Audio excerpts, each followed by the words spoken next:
Could tactical voting actually make a difference to the result of this election? Joe Twyman, co-founder and director of Delta Poll and a presenter of the Polling Politics podcast, says yes. In first past the post-elections, the difference between winning and losing a majority can be small.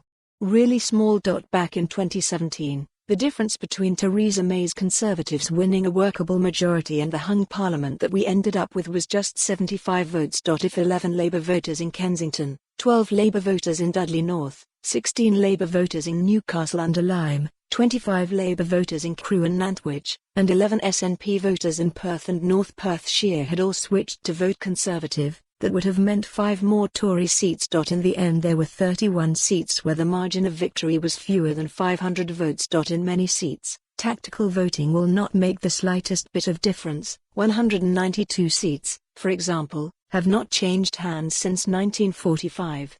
But in a small number of seats tactical voting could make a small difference in the vote, and even a small difference could have a huge impact. Lauren McAvat, managing director at Morpeth Consulting and a former Wales Office special advisor, says no. I realise there's every possibility that, by tomorrow, I'll look like a complete idiot.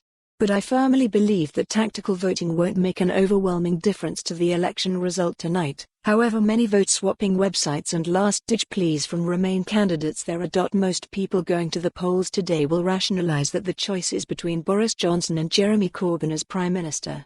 They may not like either of them much, but in the end they will vote for one of the two main parties accordingly. The smaller parties will be squeezed out in the final result, as they almost always are in the UK. The electoral agreement between the Liberal Democrats, the Green Party, and Plaid Cymru bears this out.